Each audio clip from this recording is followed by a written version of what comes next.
Thank you.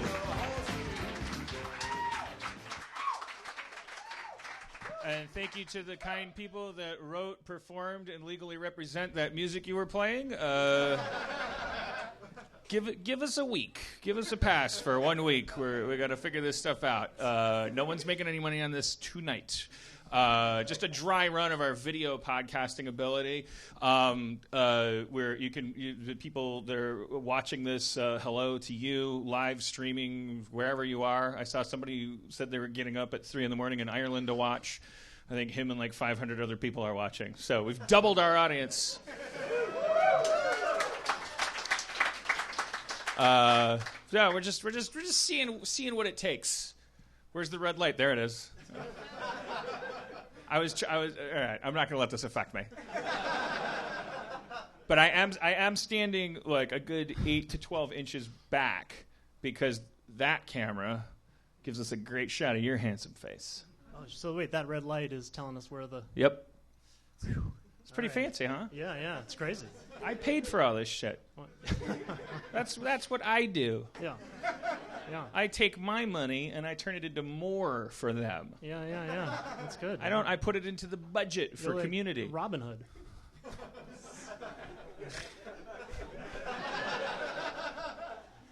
All right.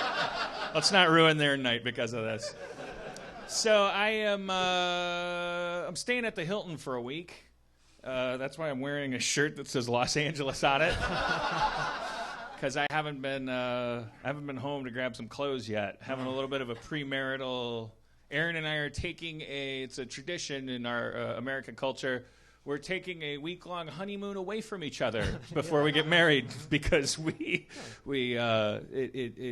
things are scary right now. Yeah.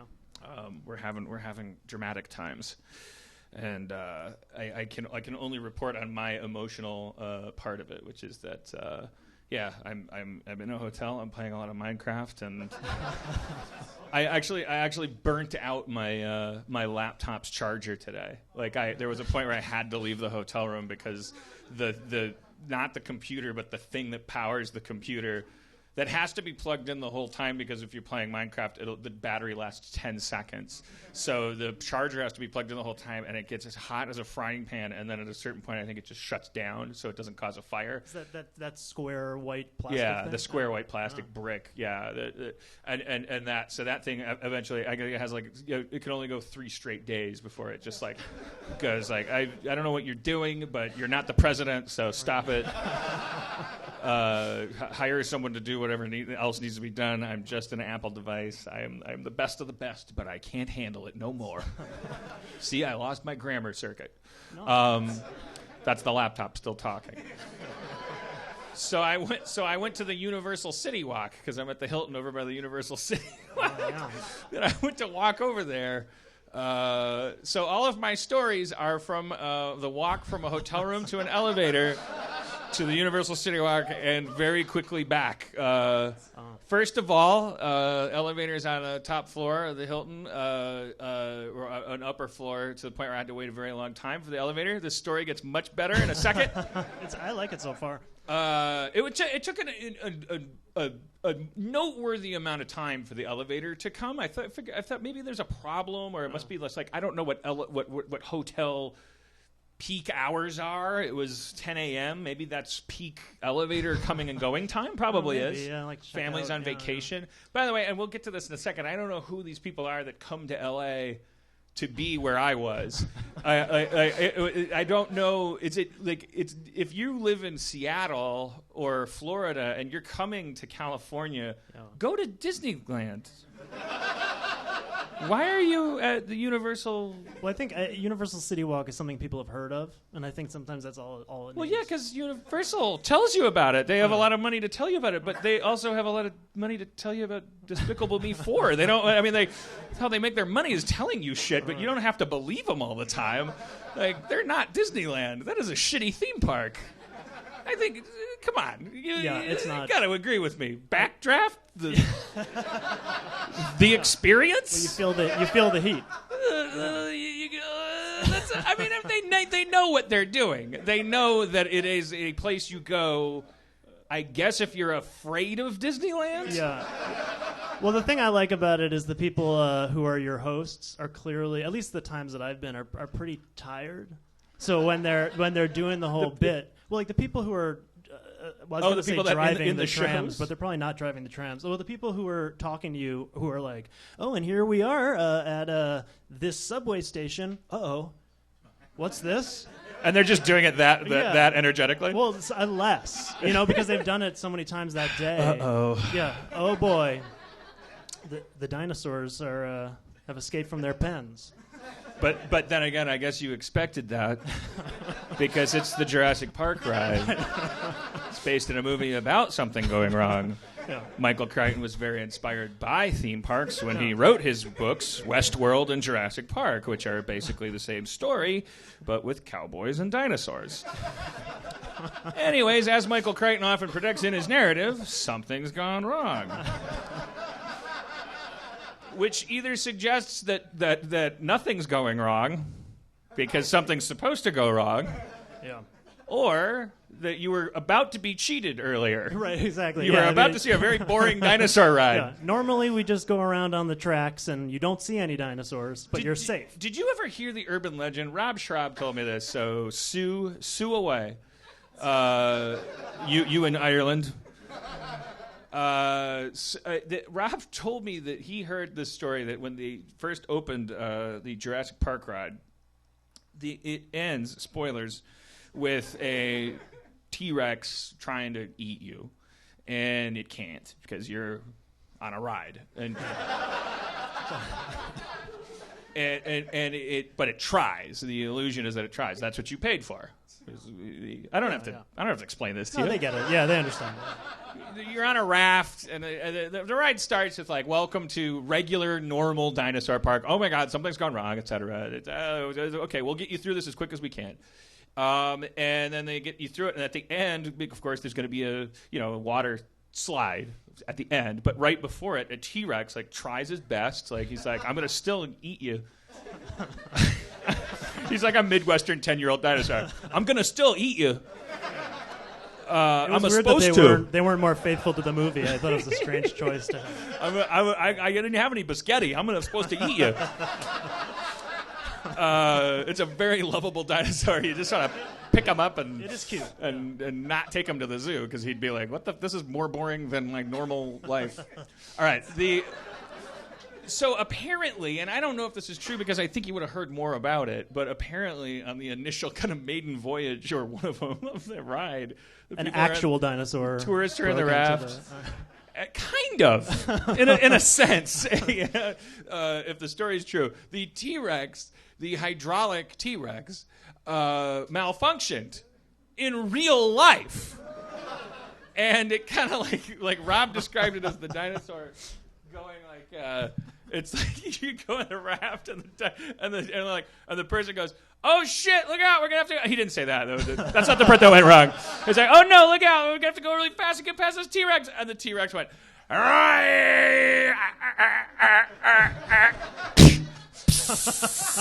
and scalding hot hydraulic fluid sprayed the people as they were then thrust down a water slide, and their picture was taken.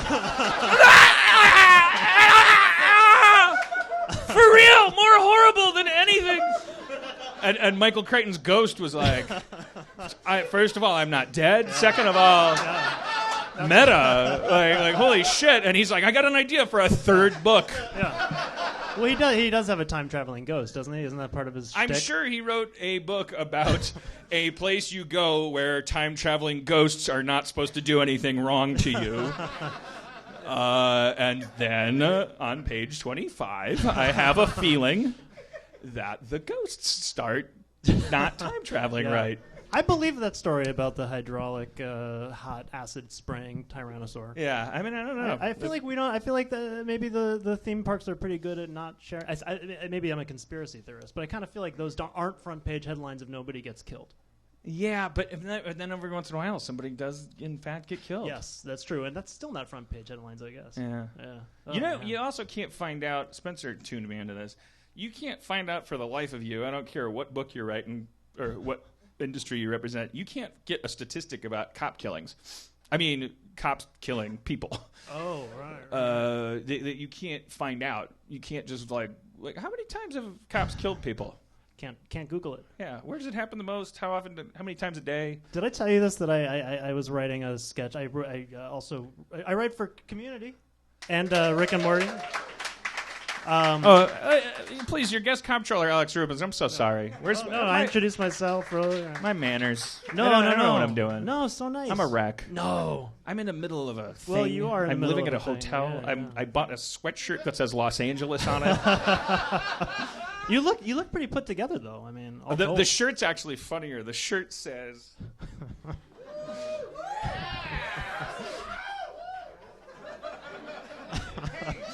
Here, I'll punish that.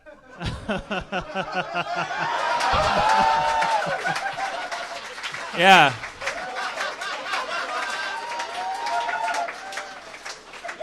Yeah, you wanna zoom in on my shoulders in Ireland? Yeah. My God. Making use of the technology. Looks like the Battle of Galway. Why am I Scottish? And there was no Battle of Galway. The shirt says... the shirt says, I believe, I can't read upside down, Hollywood, an American tradition. It's like, never in the history of powerful words has a bunch of words been used that mean so little. Hollywood, an American tradition. Huh. Yeah, I guess it is. Yes, it is. I guess it is an American. Yeah, there's nothing Soviet about Hollywood. Nothing Chinese about it. Yeah, it really is. It's as old as apple pie and the country it exists in. Oh yeah. It's almost not worth mentioning on a T-shirt. Do you think they mean like how what's the word? You guys know synecdoche and metonymy? This idea is you're gonna let it all hang out for the rest of the. What do you want to talk about? Let's talk about synecdoche while Dan is naked. Not Synecdoche, New York, which is a pun on Schenectady, New York, but the actual word. I used to be an English teacher, so I can make this very boring. But this idea that like when you say the White House, sometimes you're not talking about the place itself. You mean presidential power, the executive branch, And sometimes when people say Hollywood, they're talking about the film business. Right. So do you think that they mean the film business? Yeah. Well, I think they're just like, please. You we came needed here. Some text. Like, did you bring money? And it just seems weird. Because I went to Universal Citywalk, which does not sell laptop chargers. Which it should have occurred to me that is not something that you would ever buy on your way to a theme park or from it. So why would I want to find? Why would I they think just have that you Dippin' could find Dots, it there? basically, right? Dippin' Dots and a sock store called the LA Sock Exchange.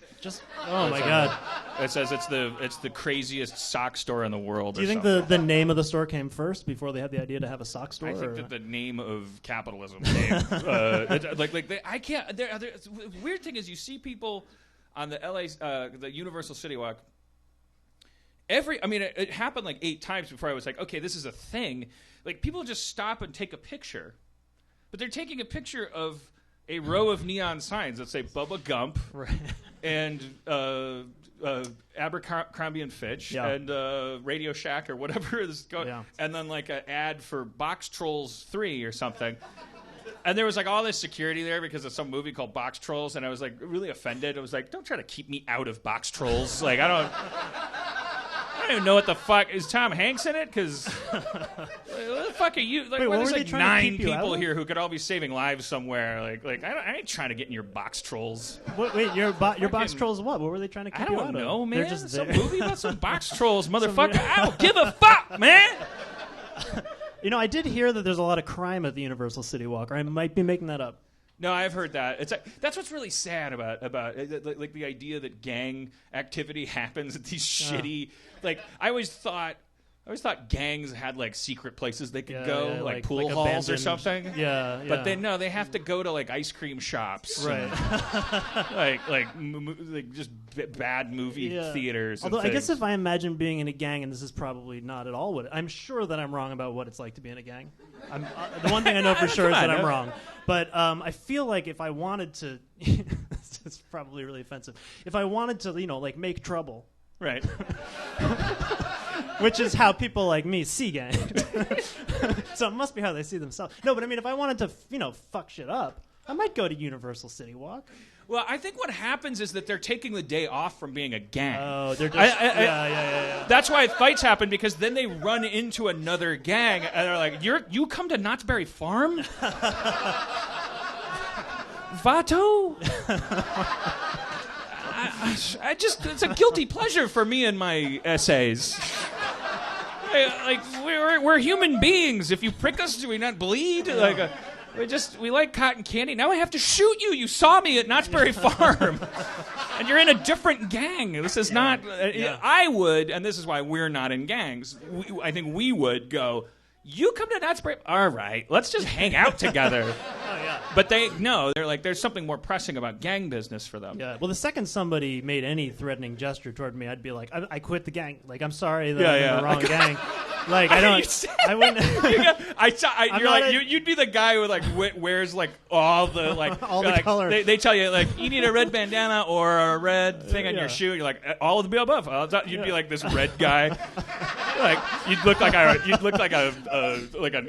some shitty improv troupe like off the strip in Las Vegas, like trying to bite on Blue Man Group's shit. Like you've done some like kind of color gimmick, and then somebody would go, "Hey man, are you? Yeah, I'm gonna fuck you up," and then you'd go to your gang leader and go, "Something happened today." Yeah, I'm out.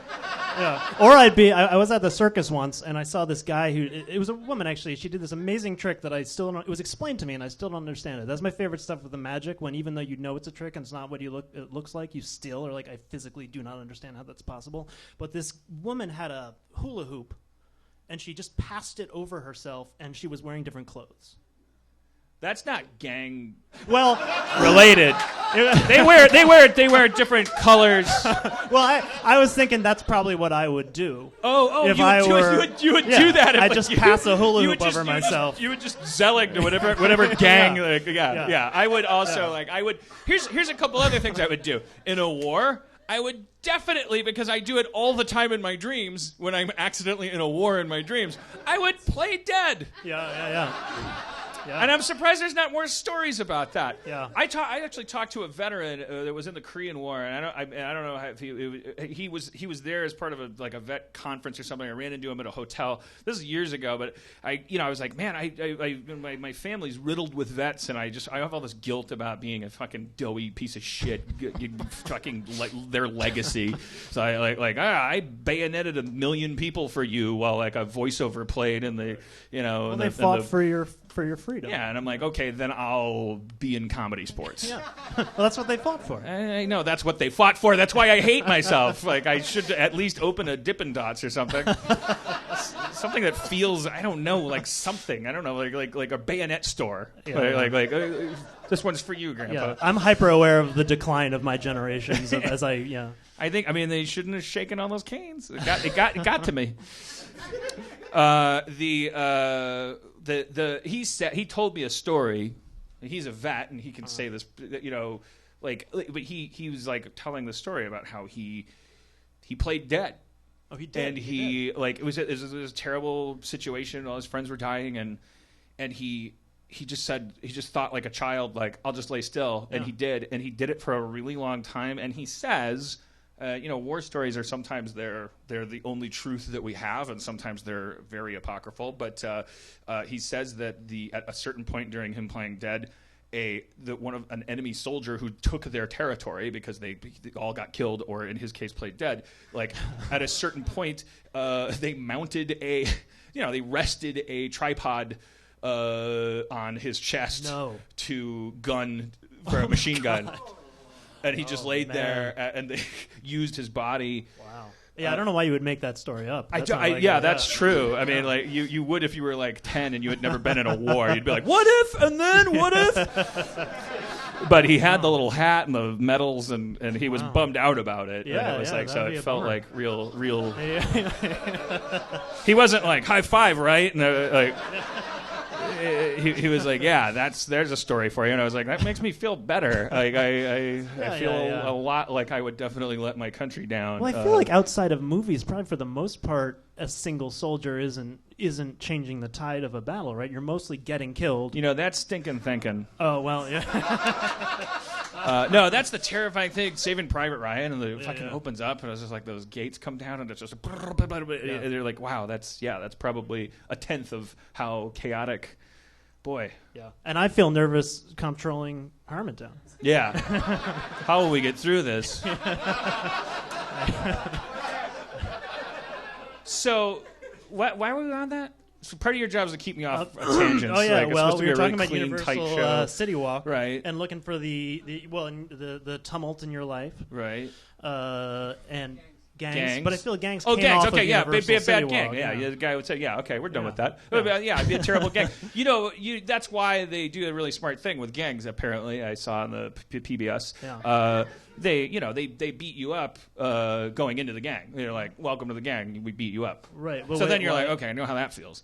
Oh, so you're not afraid So of... like, maybe I'll be a little, maybe I'll get through that first one with the enemy gang. Right. Like, because Ralph beat me up.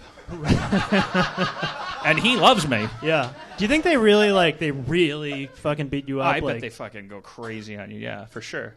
I mean... Okay. The streets are all they have. I don't think you get this. No, yeah, I'm like the opposite. I'm like I'm ashamed of how not in a gang I am. I'm like just I'm like 3% more in a gang than you. I think you might be. Just by not showering. Because I'm like, I don't care if I stink. Yeah. SA. Yeah. I am deeply. I realized this a while ago that every time I imagine somebody's holding a gun to my head, or a tiger is approaching me, or I look into the sky and there's a nuclear bomb falling down, my first thought is like, time to check out. Like I'm out. Like I would rather flip. If I had a button that says kill Alex, I would just push it. Right. Because and then I was like, I feel like that's the ultimate cowardice in a way. I mean, I don't mean that suicide is. I mean that my impulse to avoid terror is a fault. Yeah. Not that I don't know. I mean, I'm not making a case for wrestling a tiger. But maybe your cowardice in the face of these overwhelming things is like you saying, I don't want to be in that situation because the scariest thing in the world is letting myself or my fellow man down. So I would rather, like you said, you'd rather hit a button and explode if a crocodile got too close. Yeah. Because you don't want to go out going, get this crocodile off of me! So maybe you are like manlier in a sense. That's a nice way of or thinking at least about less crocodilian. Well, because I think I think it's like like with dreams. I think that these ridiculous scenarios that occasionally pop into my head are like metaphors for regular life, and that like I'm afraid of hardship. Can I tell you something? I confessed this to you at dinner, but I'm so deeply ashamed of it. I feel like I have to tell them. I don't remember you saying anything shameful. Yeah, you do. You blocked it out. You categorized it as talking about movies, because technically it is, but the truth is, at the end of Aliens, when Ripley goes back for Newt, I would not do that. Yeah. Every time I watch Aliens and Ripley's like, the car shows up and they're like, all right, we made it through Aliens. It was even harder than Alien. You're alive. Yeah. A bunch of us are alive. The robot's alive. The kid's gone. Yeah.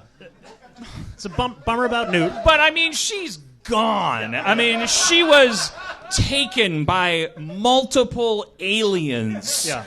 Aliens with acid for blood and for spit. With second mouths designed for punching you while biting you. Tails that can cut a car in half. Armor for skin, no eyes, gear designed spinal cord bodies, a mysterious backstory that transgresses the cosmos. Transgresses? Yeah. Well, I'm sticking with it. Yeah, stick with it. Yeah. It does. It transgresses the cosmos. Yeah. I'm going to say heartbeat or not, based on what I've seen in all my alien adventures, I'm not going back. Yeah, I don't think that's shameful. Well, like I would say this, I think it's I very wouldn't go back shameful. either. I wouldn't go back either. But I kind of believe that anyone who isn't a parent, and even them, those people are probably lying if they say they would go back. Like, I mean, like there's a point at which parents just become liars by default. Like I've talked to all of them, and they go like, yeah, you can't be a parent and tell the truth anymore because the biological truth is sometimes you want to strangle your child. Otherwise, you're not a real parent. Like if you don't sometimes want to be like, I'm sorry you were born, I want to murder you right now. Yeah. And you can't say that out loud because some people do, and it's like always a bummer. Yeah. But It's so usually a bummer. and I'm saying like it's good. Like that is the good. When you become a parent, you turn in your honesty as the best policy card. Like from now on, honesty is not the best policy. Yeah. Because honestly, you might murder your child. I mean, I do think like if I imagine, I can't imagine what it's like, and part of me wants to believe that if you have a kid, like it is a different situation. No, it does. Like, It is different. They say that too. They love the kids. Right. They love them. Yeah. They don't just want to kill them. I mean, but like for somebody to be, it's hard. Sometimes you want to kill them. They literally come into this world from inside of us, not unlike the alien monster. Right. And when I say we, I mean me personally. I have to go through this and live with it. It's just like they're wonderful, and we do it for them, and they're great. And you know what? I'm going to go out on a limb. I think they're the future. Oh yeah, the children are.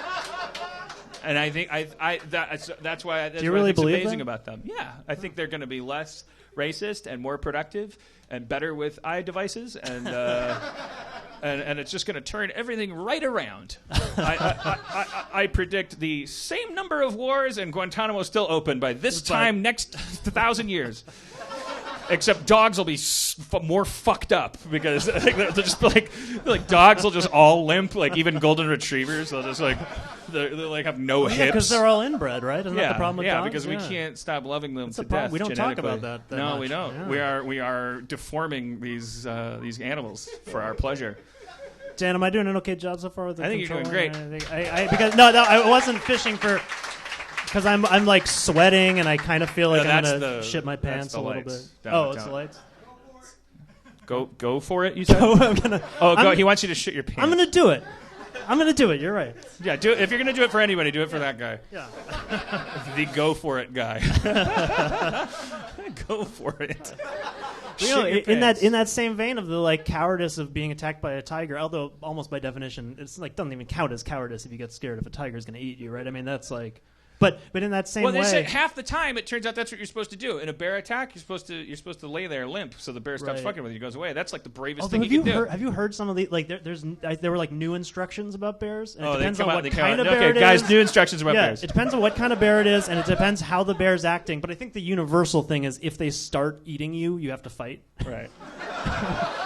Like if you're lying there playing dead and it starts eating you, and then you're like, okay, you called my bluff. Yeah. Then you don't, Right. And then the bear's going to be like, I know, and I don't care. I'd prefer if you kept playing dead, but I will also enjoy eating you while you scream. But there is that thing about animals, like you can trick them into thinking that, I think in that movie Fast, Cheap, and Out of Control, there's a lion tamer. Have you seen that? Anybody seen that? Yeah. But the lion tamer's talking about how like the real way lion taming works, although I've heard different versions of this, is that the lions don't understand that this puny human is puny. Right. Because he's acting with such confidence and making so much noise that the lions are like, well, this guy must be able to kick my ass. So, but just like in the same way that like somebody comes up to you with enough confidence and you might be like, oh, I guess you're in charge. Yeah. That's like those shitty hypnotists. Yeah. Where they're like, I'm going to tell you what I do, and I'm going to explain it to you very confidently. What I do is a technique called mind control. Mind control is something you've experienced. If you've ever been on the freeway, you've experienced what's called highway hypnosis. Highway hypnosis. I'm never going to say the word I'm never going to say the word I'm never going to exhibit any insecurity. Sleep. He slept. He did it. It really worked. I did what I had this Armenian plumber neighbor that I loved, and he like won one of those comedy contests, and we went to the Ice House in Pasadena because he won a comedy contest, which means they're papering the house, and it was literally just us. It was just me and my plumber neighbor and his wife and a couple friends in an empty comedy club, and a guy came out and did that routine, and I had seen that guy's act, not him personally, but those hypnosis acts are all kind of the same. I had to go up because nothing. It was like I was so uncomfortable for the guy. Yeah. Like so, I had to like. I was like, he does the test. I want you to hold your hands above your head. And I'm going to tell you right now, you cannot unlock your hands. You're trying very hard. They have the power of cement. The power of cement. On the count of 3, I want you to. And I was like, I have to like be one of the guys because he's not going to have anybody. Because you mean you played along? Yeah, because because my friend is a Lebanese Armenian plumber. Like he's a no nonsense guy. He's not hypnotizable. Right. He came here because you actually duped him into thinking that he won a contest. I'm the only professional entertainer in the room, except for the hypnotist, who is bombing. So I was like, I can't. What? Oh boy! It's like glue up here. And he's like, all right, what's your name? Dan, unless you tell me otherwise. And then I sat, and I was fucking 45 minutes later, me alone on stage, rapping, like singing, pretending I think I'm naked. Whoa, I'm naked. Whoa. No, you're not naked anymore.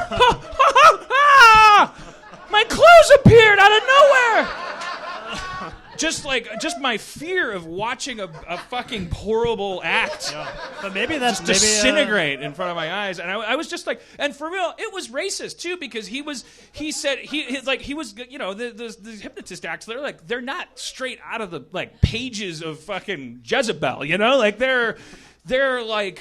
Oh, I thought you meant you cooperating with the hypnotist was racist, and I was trying to figure out how. Well, it was. It became racist. It was, okay. Because at one point he said, like, it's kind of an 80s craft, the road hypno guy. You know, he comes to your high school, like, this is you know, the guy's in the suit, and it kind of smells like your grandpa's sleeping bag, and your... I still cannot get that odor out of my head. So he really protected the country. But also, oh, my God. Uh-oh. No, all right. He at one point he said, the person I'm talking to right now, I have my hand on your shoulder, I'm talking to you right now. When I say the word go, you are going to realize that you are a world-class rap artist. A world-class rap artist. You are a world-class rap artist. You are a rapper.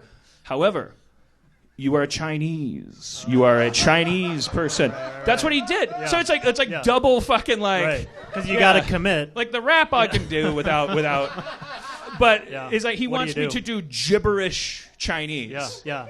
There's no way. Right. And he's gonna stand there in his fucking suit and play a beat, which he did. Well, I fucking did rap gibberish Chinese. Yeah. Absolutely no way to do it tastefully. No way. It's cancel Colbert. There's no way around it. Yeah. There's no fucking way. Yeah. I don't, unless you speak actual Chinese, and even then, someone's going to go, this seems racist, because admit it, sometimes they seem racist when they speak real Chinese. To us, very, very the offensive, progressive white people, we go like, Jesus, that's your national anthem? Well, did we talk about this? I hope I'm not exposing like a secret or anything, but Mandarin Chinese. My wife is delicious. my wife is Taiwanese, and I discovered, and at the time, a friend of mine was also dating a woman who was Taiwanese, and he had discovered this too, and he's black. There's a thing that people say in Chinese that sounds like the N-word. And they say it a lot, like, So they'll be like, I'm not, now I've put myself in a corner where I'm going to have to imitate speaking Chinese. Yeah. But it'd be like, nigga, nigga. And they say it a lot. And I've heard stories about people getting in trouble for it because, like, you're in an elevator. And yeah. Yeah. Yeah. But the best is though that it comes out when people are speaking like a mix of Chinese and English. So I did witness a friend of my a family friend of my wife's saying. This nigga. No. Really? Yeah, because she was like this. Yeah. Wow. It really means Yeah, I'm not sure. What does it mean? That? So it's like that. That is a. Yeah. That's like a world's lowest stakes, but ultimately most satisfying Twilight Zone. Like, yeah. I mean, it could. What was that? Yeah, I'm like, whew. Yeah. What's great is that none of that involves any white people. Like I could just you just hang back and go.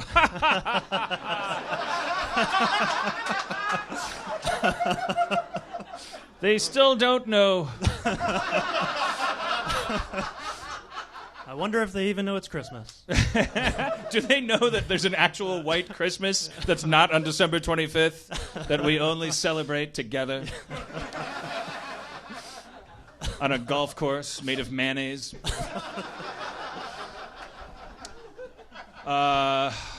So I got into the elevator, which took a really long time to get there. Oh, yeah, that's where we were. Yeah. Thank you. You guys have been great. And I had experienced it taking a really long time. I was like, this is notable. And then I got in the elevator, and then it went down one, you get in on the 23rd floor, it goes down to 22, stops. Like, you have that relief, and then it's like, okay, this is why it took a long time. This must be peak hotel hours. Yeah. My hotel is a 5-year-in-a-row winner of the 4 Diamond Award. Whoa, hey.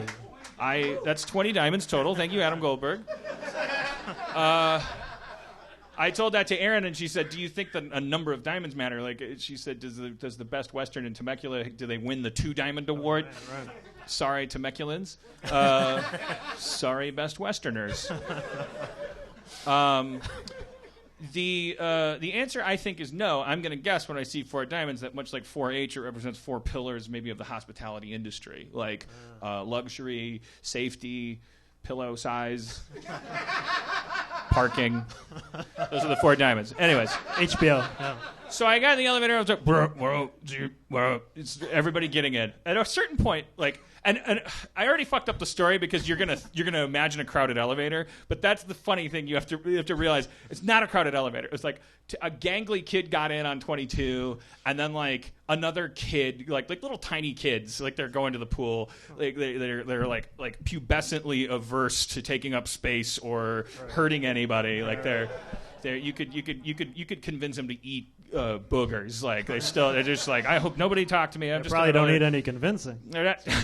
Right. They probably still think they're great. Like on a. I don't know how old these kids are. I'm just taking a wild like shot. 23. Oh, yeah, they eat boogers. Yeah. So they got like it's a very empty elevator, and so I'm already over setting this up, but I was like the elevator opened at floor like 17, and this woman who was like, I guess like my mom's age, like I don't know, put her at 60 something, but she still got some pep in her step. Like she just like the elevator doors slowly opened, and I'm just standing there, and then she poked her head around the door, and then she like looked at, and she went, "Oh, that's it. That's the story." Like she just, and I was like, "What? Fuck you? What the fuck? I waited longer." And then she didn't get in the elevator? She got in, and then she just stood there. It's just like you're that rich? You've never been with other people in an elevator? Like this is her second time in an elevator. The first one was to her beach house from the beach. Like she was like lifted by a parasail up to a thing. Exposed to other humans. Yeah, she was like, like there's people in here. Yeah, what the hell is that? And then so I was like, all right, that's fucked up. And then another guy got in who I don't think was with her, but he should have been. But he was the same age, and he had one of those hats that's like a hat, like a TV show tourist hat, like a fishing hat kind of, like a sun hat for a guy. And he had a short sleeve polo shirt. He was like her age. and he was holding this Despicable Me minion plushie. Oh, great. Yeah. And he got in like really same floor, but not with her. Wait, heading down. Heading down. He leaves his hotel room holding a. Yeah, he was on his way animal. to see the movie,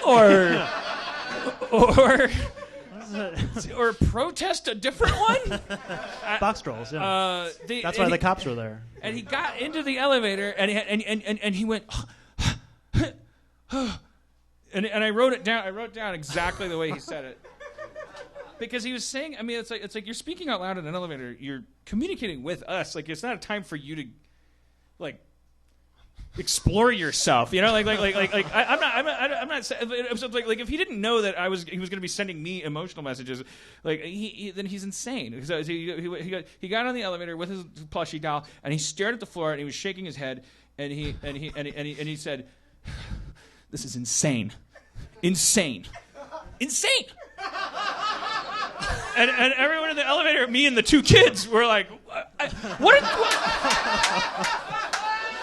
Yeah. Like, it did take some time for the elevator to come to the 23rd floor, yes. And then it took more time for them, I guess. But wait a minute, it would have stopped for them, right? Yeah. They couldn't have waited any longer than them pushing the down. They must have pushed the down button when I got into the fucking thing. They didn't have to wait. I'm assuming he was talking about how long he had to wait. Is it possible they're reacting to the same thing? That like if we all got transported, like we're able to look in the elevator, like you somehow missed that there was a big pile of feces on the floor or something? Like was something happening that you were oblivious to? Maybe maybe before we got there, the elevator doors opened and there was like 3 people taking a shit. Yeah. And then they went, "We're doing this because of you." and you can't do anything about it. No. And they're like, "We're going to call security." And they slapped the phone on their hand and said, "Fuck you, the door's closing." And it went away. And they're like, "Fuck, this is fucking insane. These guys are taking shits. We're calling security." No. Security. There's 3 guys that took a shit. They said it's because of us. They slapped our phone. They're on their way up to 11. They're on their way down to 11. Okay, thank you for informing us. We're going to reroute the elevator, bring it back up to you so you can confront them. Okay, good. Okay, he says the elevator's coming back and we'll be able to confront the guys that are taking a shit. Oh. Sorry. This is insane. It's insane. Okay. It all makes sense now. Like, yeah, that's probably what happened. Like they were kind of disappointed, Yeah. even that we had done nothing. Okay.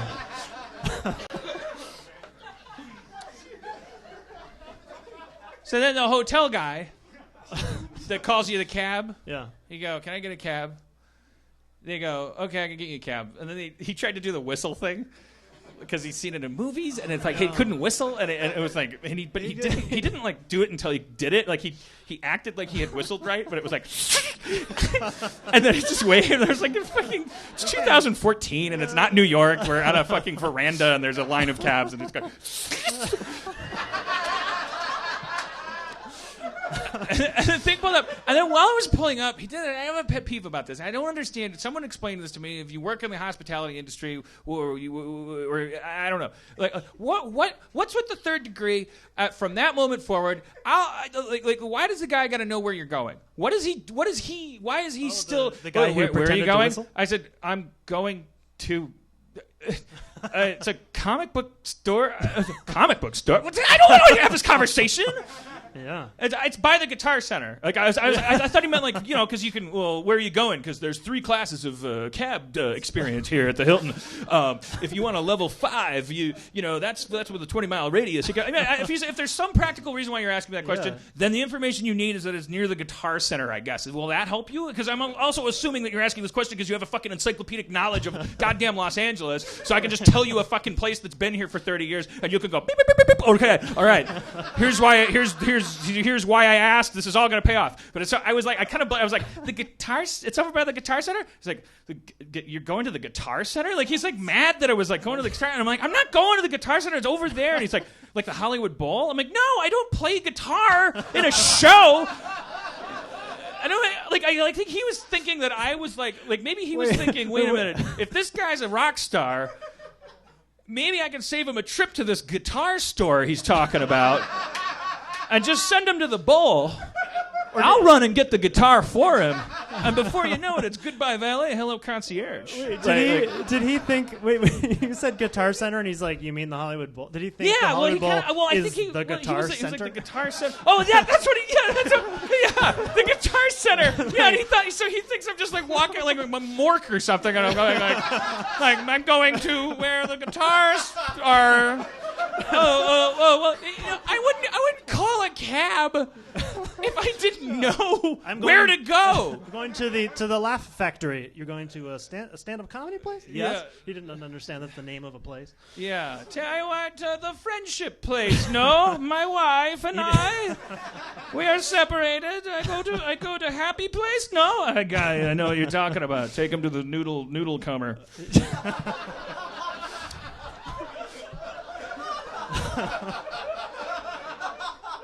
Because he knows 3 of those places and one gives him a kickback. It's like, but motherfucker, I'm going to work, man, and I live here. I'm wearing a shirt that says Los Angeles because I own this city. Right. Yeah. I am having a brief separation from my lover. Right. We are wedding. It seems like.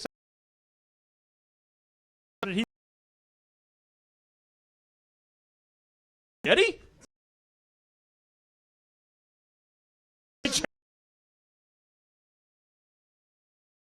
Yeah.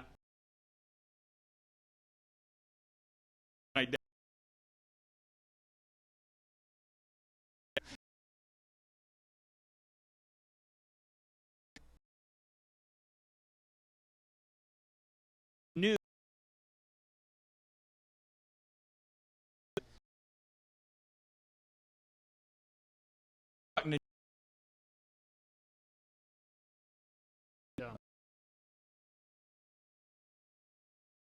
That Something that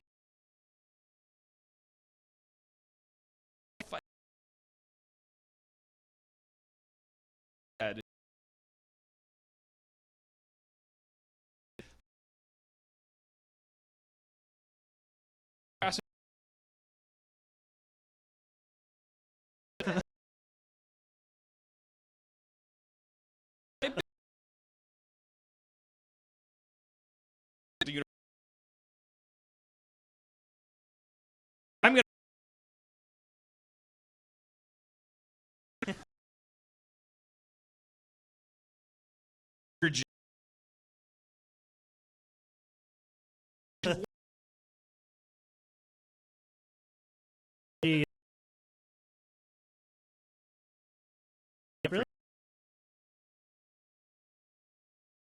Like I believe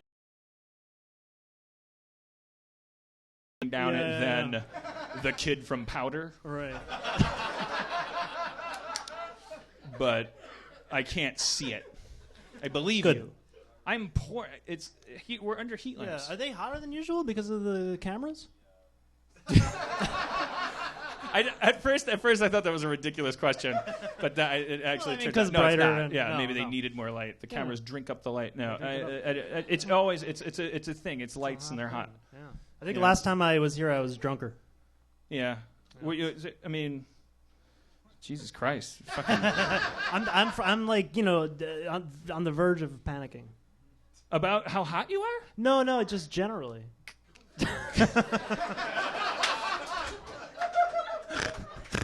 I don't mean to throw I didn't that like at your go feet, for it guy when he was saying go for it to shit your pants, but maybe I should. To go for it Yeah, I to should panic. just Now shit that my he's pants, go for it guy, Yeah. we know 2 things. We like him and he's going to go too far. Yeah.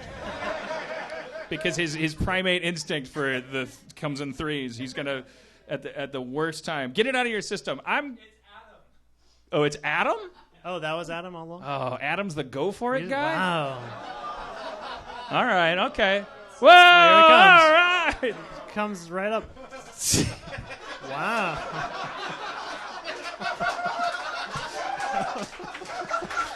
That's pretty good, yeah.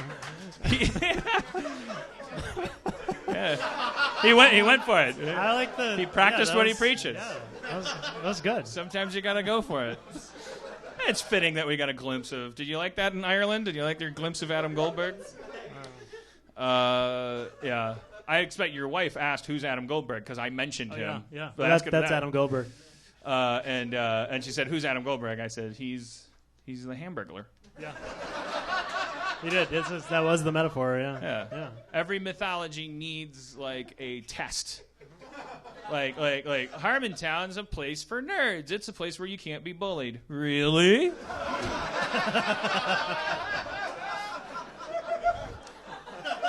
Everyone's got Asperger's. Everyone's got it.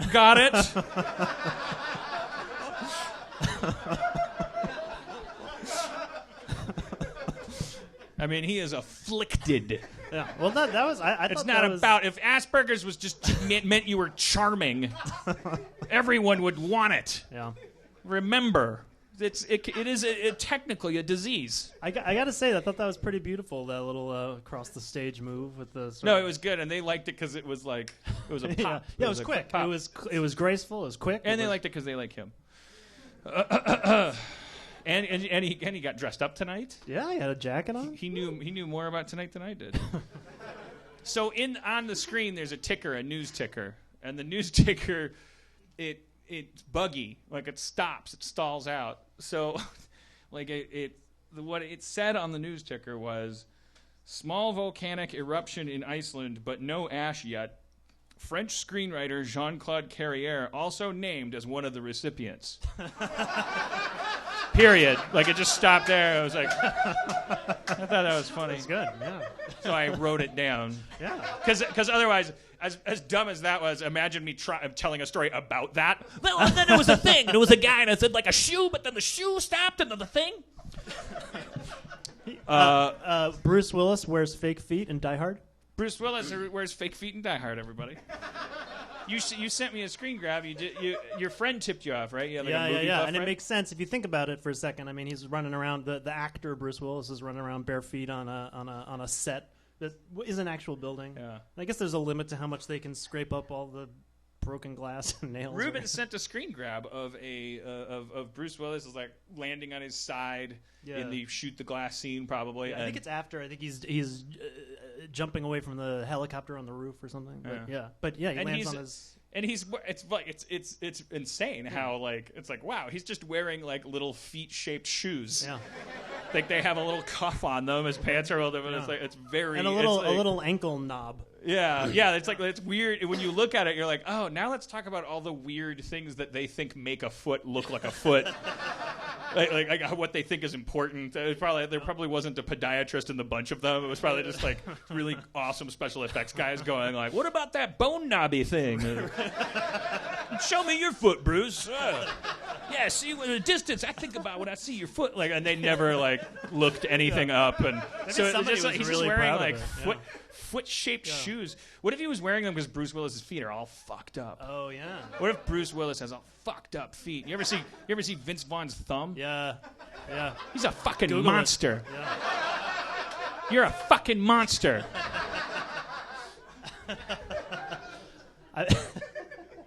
Yeah, I went Googling once for Vince Vaughn's thumb, and I discovered that there's all these results about deformed there's a celebrities. rabbit hole. It's actually kind of uplifting because it's like basically you can't swing a cat in a room full of celebrities without hitting one that has one fucked up part of their body, even the ones that are famous for being sexy and normal and stuff, which is great, actually. That's a great thing It's to like, learn. have you ever noticed that Jennifer Lawrence's knee comes out sideways from her leg? It's great because it's like we do feel like, we look at all these magazines, all that shit is like, it's all fake, It's like, and there's a lot of people with way better asses than you, but they got a fucked up. There's something fucked up, man. Their kidney's gonna explode or something.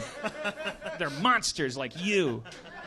Because you just can't. It's just a crapshoot. Yeah. It's just like a big fucking you're just building a person from scratch every time. It's like there's never nothing wrong with them. Yeah. The most beautiful people in the world are still disgusting meat sacks. Yeah. Gross blobs of fucking chaotic flesh.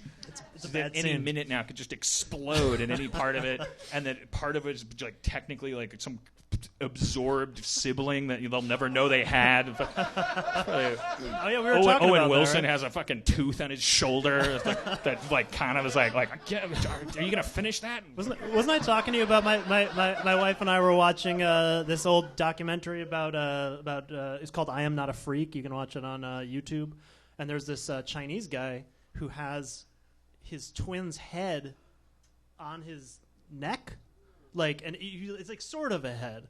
But the thing that's the most ahead I would like to look at it like his body is on his twin's neck. Yeah. As a if so, 21st century, the doctors killed him. They got rid of him and left the twin. They cut off. Yeah, the yeah. thing, But the thing that was really freaky is that when he, you guys, I'm not blaming you, but I mean, if you had a face on your neck, it wouldn't be an awe.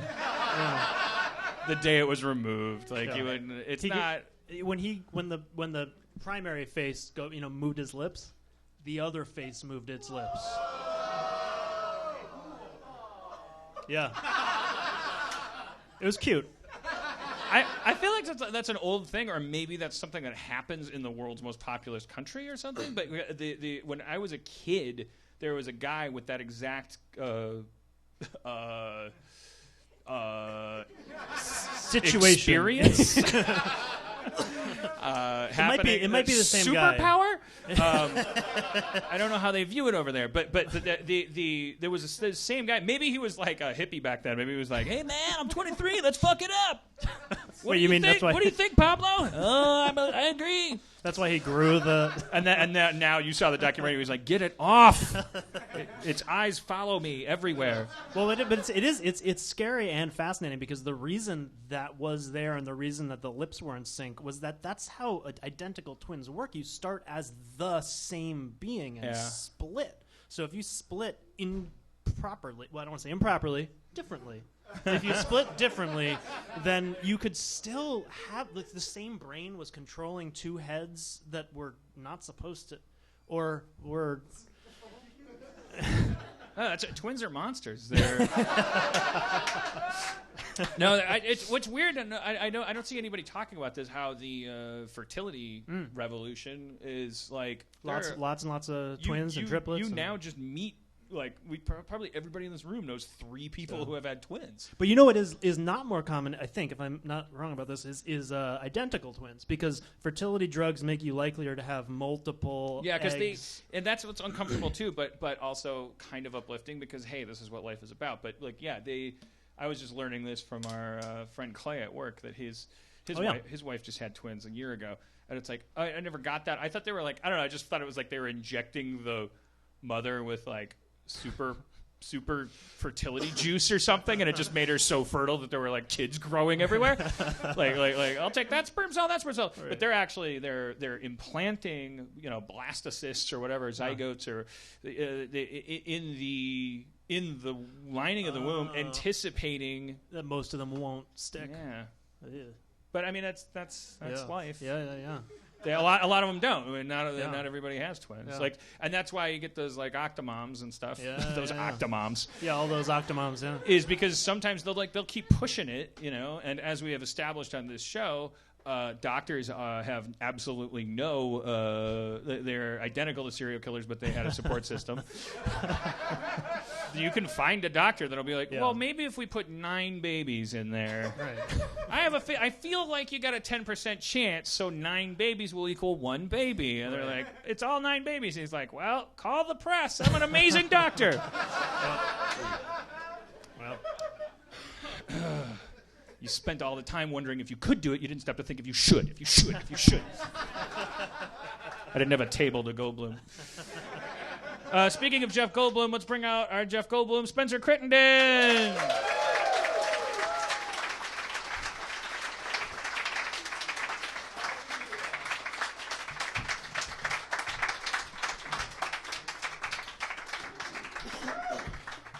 The usual gauntlet I run up here is now occupied by camera obstacles.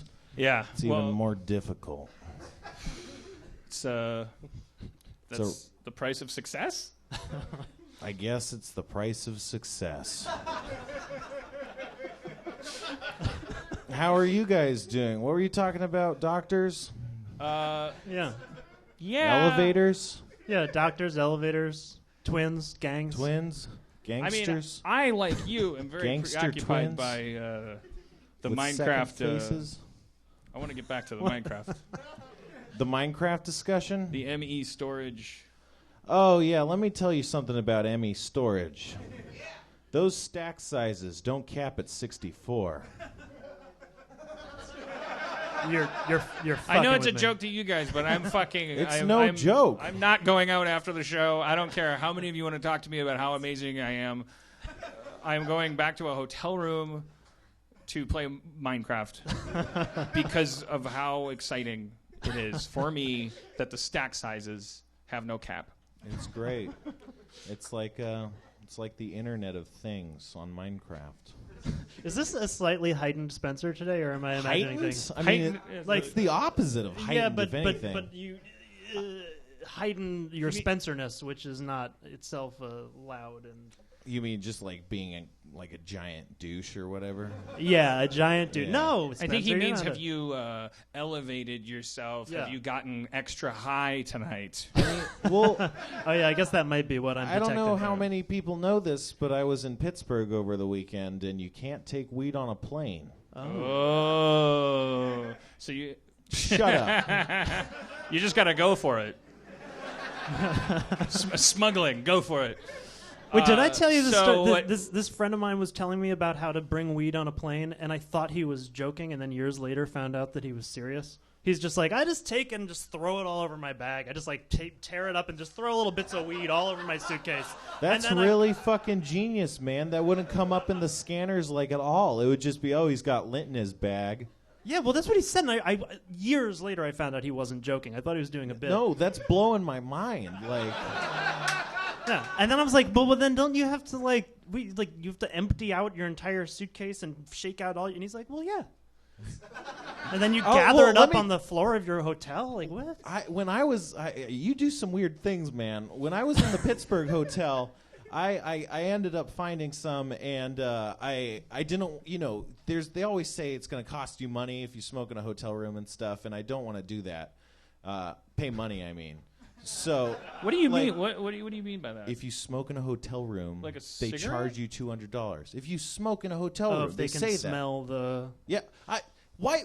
How? This is very common knowledge. It's all over. There's signs but you don't everywhere. smoke cigarettes. Like what is it? It says smoking. It doesn't say if you smoke cigarettes. It says smoking. Smoking means smoking. I don't know how else to put it. You could smoke any number of things. And it would all technically be banned by the language of these signs. I mean, it's not... I don't know why... It says no smoking. Anyway, so I'm in the bathroom. And I'm like, well, I don't want any of this smell to linger, so I grab up all the towels and I put them outside of my room. Or outside, not the room, the bathroom. And then I'm like, well, fuck, there's this bathrobe hanging here. And so I put that in the closet. And then I'm like, well, what about this shower curtain? And so I start taking the shower curtain down. And it's like 18 rings that have to be individually unthinged. And then I ended up like scratching the curtain rod because it's painted and it's not meant to do that. And I put that in the thing. And then, because... my theory is water vapor is going to absorb these scent particles because water does absorb scent particles. If you So don't it's have not just a theory. Febreze, if you don't have Febreze, if you spray a water bottle, that's better than not doing anything. So applying that step in macro, I turn on the shower, getting it nice and hot, getting it all foggy and stuff, and I start enjoying some of this stuff, and it's great. But then it gets all steamy, and I'm getting like real sweaty, and it's all getting slick, and like everything's this nice tile, and it's all slippery, and I'm like slipping around, and I got the lighter wet, and I got my hands all wet, and the pipes all wet, and I'm like, well, fuck, I got to dry this out, and there's like no towels anywhere because they're all outside of the room, and I'm like slipping on the tile floor. And it's like 3 a.m. I don't know if I mentioned that. It's like So you went into the bathroom at the hotel and you used a fogger? Is that what you called it? I turned on the shower to hot water, so it made all sorts of steam and fog. To mask because that water vapor would then absorb the smell particles, and then when it dissipated and recondensed. Were you vaping or just smoking? No, just smoking. Okay, and so like you thought probably correctly. I would never imply otherwise. That a bunch of steam would it would do what a bong does, which is the water would That's my theory. Yeah. Latch on to the things that either stink or hurt or whatever. Yeah. Okay. All right. So I just had to catch up because I thought maybe you were using some kind of volcanic I thought you had brought some kind of vapor. I was boiling the weed in the shower. All right, so it's all slippery and there's no towels in here. Are you naked? Yeah, no. Well, I'm mostly naked. Yeah, I'm just in my underwear because I don't want to. It's hot enough wearing no clothes. I mean, God forbid, I would be miserable in clothes. So, I mean, that's pretty much. Yeah. Then I took a shower and then I noticed I looked like a crazy person after I got out of the shower. I think you just.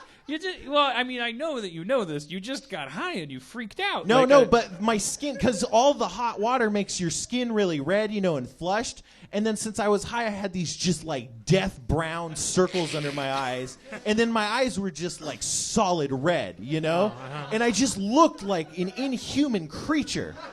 It was insane.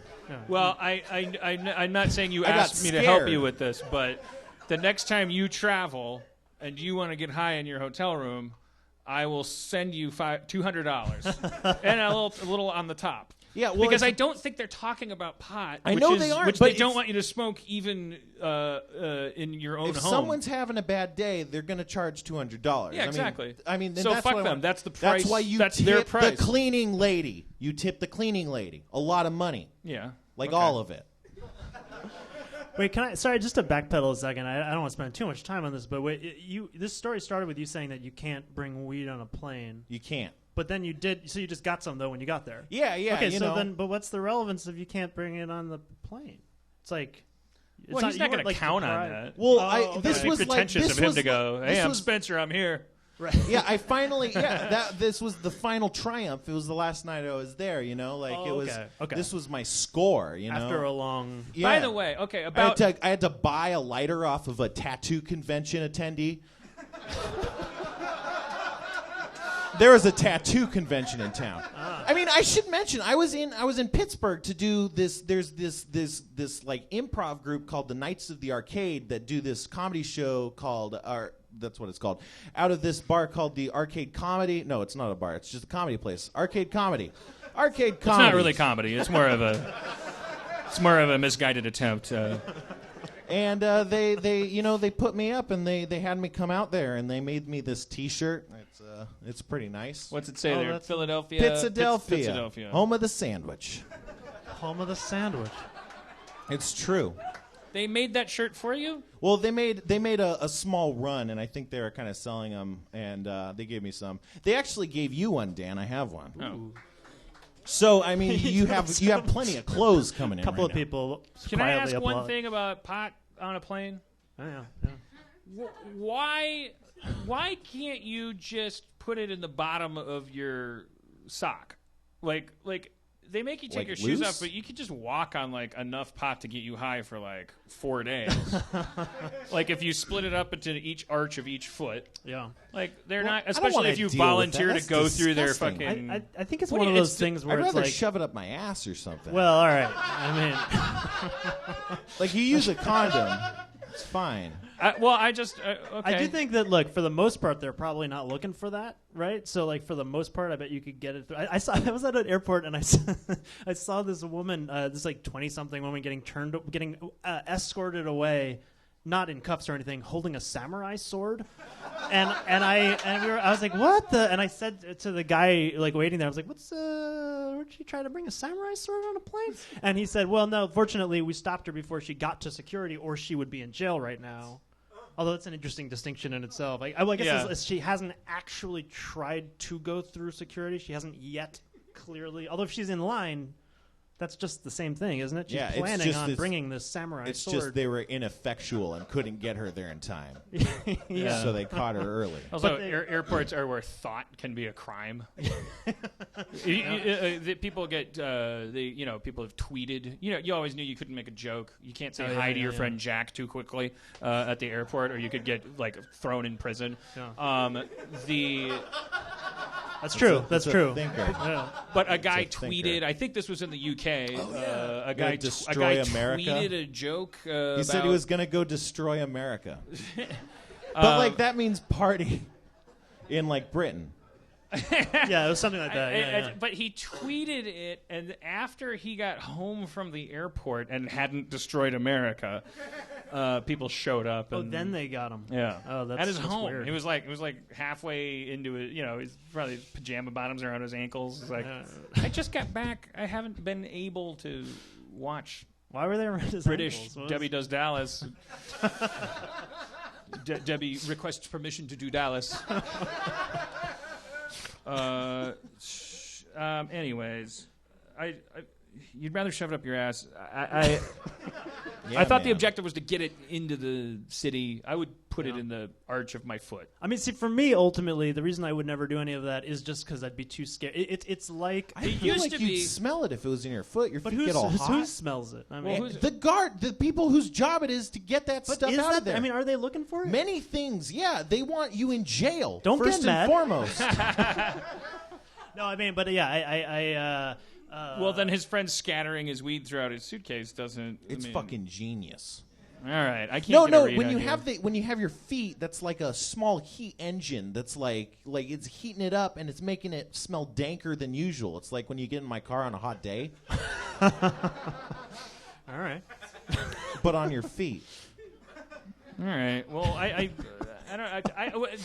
before 9/11, you could travel with drugs because it was this is a weird thing before 9/11, which should have marked the point where they stopped looking for drugs entirely because no longer the priority. we didn't find the guys that did 9/11, but I got the impression from 9/11 that none of them got high.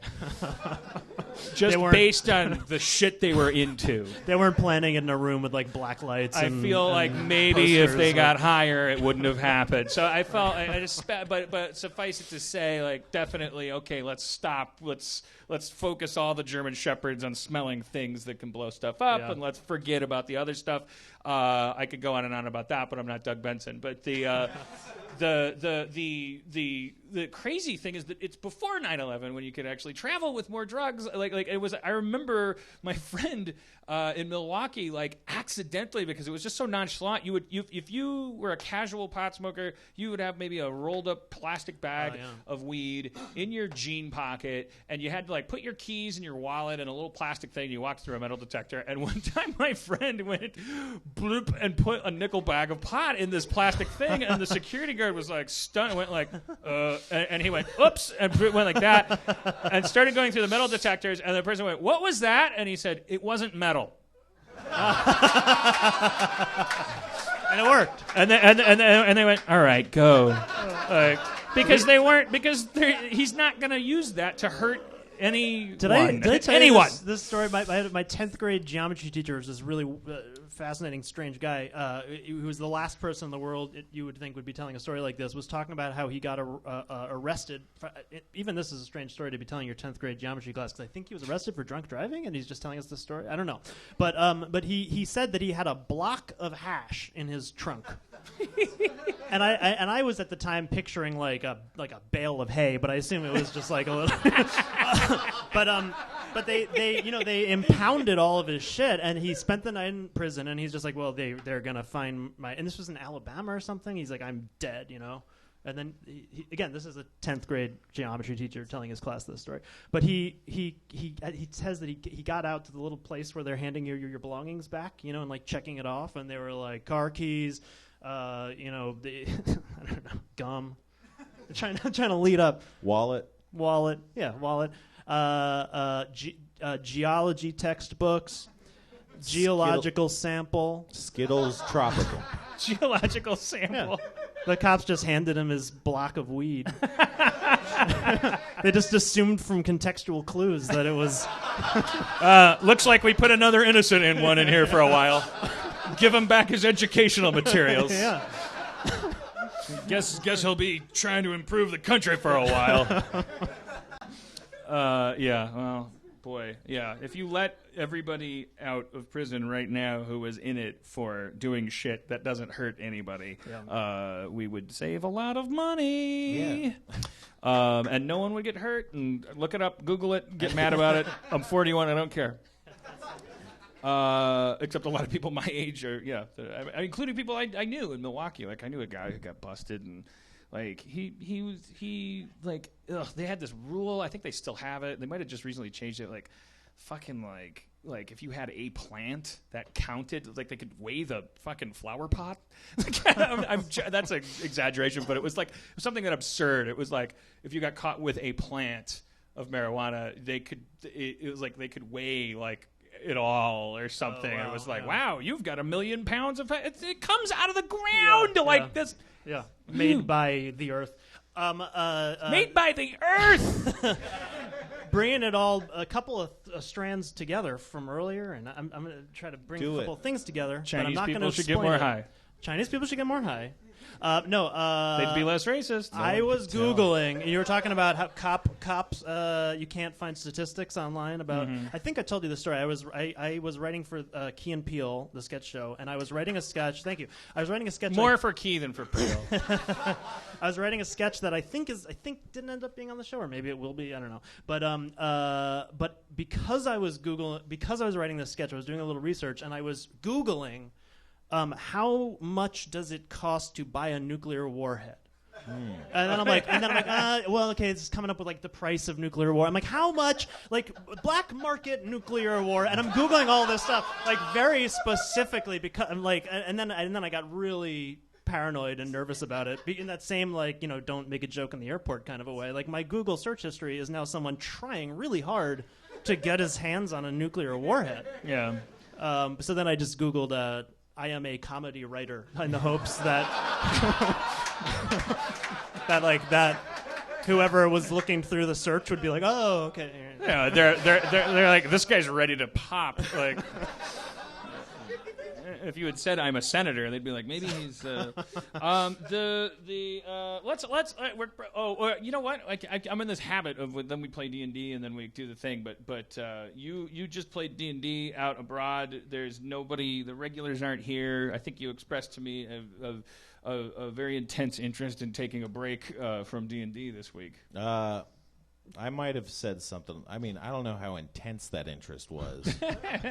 But it was when we were doing the D&D thing. It was pretty much completely improvised, though. It was like a weird thing. You know, those guys, they have a podcast. If you want to know what I was up to this weekend, they'll start podcasting it. I think one of them drops on Monday. Do they have a live video stream with like 8 cameras? No. I wouldn't even say there's sound. Well, maybe it'll work out for them. Would you be interested in? First of all, I want to meet a guest. That's a tradition that I've come to like. I want to meet somebody who's never come to Harmontown before. Maybe somebody that's come from far away. Is anybody like? Did you say Havana? Atlanta. Okay, we got Atlanta, D.C. I heard a Milwaukee. What'd you say, ma'am? Hold on, sorry. Let me hear her first. Washington State. Westwood, yes. I'm going to Universal City tomorrow. This guy's going to Universal City. What'd you say? Indiana. England. I mean, seemed kind of bellicose and bad news. He's trying to win. It also didn't sound like he had a British well, accent. That goes without saying. Like, an English person. England! Yeah, he would have been like, him. How do you yell England in a British accent? Well, you say don't oi do accents. afterwards. Yeah, that's right. I think it sounds like that. You might be right. Sorry, British. Sorry, British. Hey, English guy, what's your name? Neil? Are you English? Yeah. Okay, that yes was really wrong. The Neil was. Do you want to come up here for a second? Yeah. Go on then. Is he coming? Okay. Let's meet a foreign friend. Yay! Hi, Neil. Nice to meet you. Grab any one of these. It's fine. Sorry about the smell of me. I bought a new shirt today and everything, but it was like, I'm going through some stuff. You look a little bit like George Clooney. Yeah. Oh, thank you very much. Yeah. This is a good podcast. It's a good video stream guest. Nobody thinks he looks like George Clooney. Like put your hand so that covers. Close your eyes. Hey, sorry for doubting your Britishness. That's okay. I'm sorry for them doubting your George Clooney-ness. It was actually a gentleman at the back who shouted on our behalf. So. You're here with a whole gaggle of. No, just my wife. Oh, okay. Well, so some random guy. Some guy just kind of volunteered. Oh, a guy knew you were English and did that. Yeah, people do that in audiences. They like volunteer other people. They go like pick Kevin because it's like they have this urge. They want to impact the show. Yeah, but yeah, which is neither cowardly. Good or bad. But it's cowardly. Or it could be like really supportive. It could be like this guy's so British you have no idea. He's the hero. So, but to be clear, the person who said England did not say it with a British accent. I just want he didn't say it with a British accent. Now. Yeah. Thanks, guys. Thank you. Nice to cede that point. All right, Neil. So, what are you're visiting LA for? What reason? We're on holiday at the moment. Really? So, yeah. That means vacation. I was gonna say, I didn't approve of any holiday. My empire. Did we bomb someone today? So is that just how your vacation hours lined up at work, and you just literally took a vacation? Yeah, we came over. We've actually been over before to Harmontown. Over at Christmas time. Real holiday. When you were sick from Britain. Oh yeah. Oh God. Ugh. There's someone in Scotland that got me sick. He is high-fiving my kilt. He had Scottish germs all over him. But I think they're wonderful people. They're like Braveheart. But they're so robust. I think that the things on their hands could kill an American. Yeah. So I don't blame you guys for oppressing them. They volunteered now to be oppressed. I know. They voted down the independence thing. I was over there for the holidays, and that was the big news over there. The ongoing thing was like this upcoming independence thing, and then I saw that it was coming up for vote. And there was a lot of confusion over there. It was sort of like it's an exciting idea, but it's kind of like a lot of people couldn't really. Whenever you had a practical conversation about what independent Scotland represented, it sort of got very tricky very quickly. Like, are you going to take out your own garbage? Well, they got quite scared because I think we said they couldn't have the pound. Right. And they were like, wait, we don't want to be independent from the money everyone uses. They basically said, but we will still use it. Right. And we kind of went, well... They were going to try to use both the pound and the euro, and you guys were going to take the pound away? We're going to go, no, you can't have the pound anymore.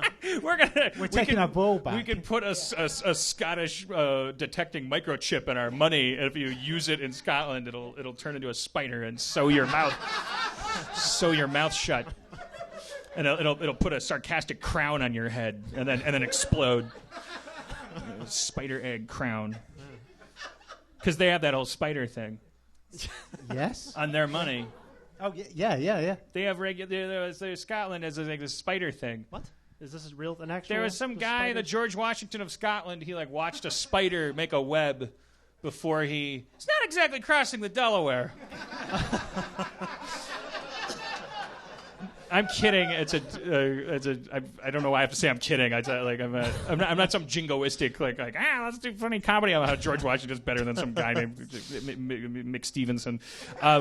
There's a spider on their money, and the spider is like a Scottish thing because But I asked Aaron's retelling of the story. There's two Americans having breakfast, and I was like, "What is the spider thing?" And Aaron said, "Yeah, this guy they were having a war." And he ran away for a while, and he went into a cave, and then he watched a spider build a web, but the rock was slippery, so he was like, well, if he can do that, and then he went back to the war, and it went better. I was like, that cannot be the real story.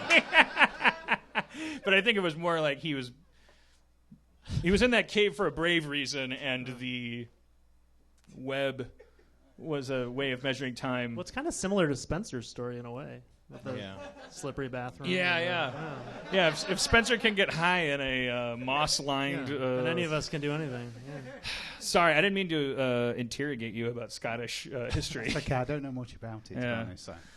So. Even though it's 8 miles from your house. I don't know anything about any of the lot of you.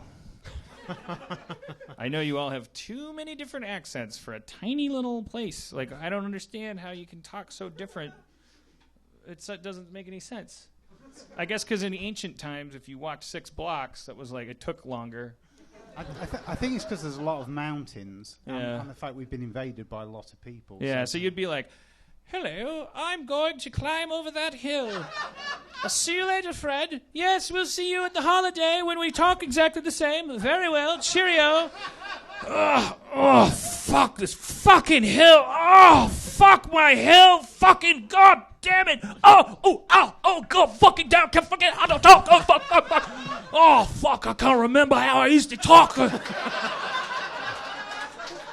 Let's just have a bunch of fucking babies then. And, Daddy, what's over that hill? Fuck you, ain't we're going over to find out, you fucking cocksuck fuckface. 500 years later, hello,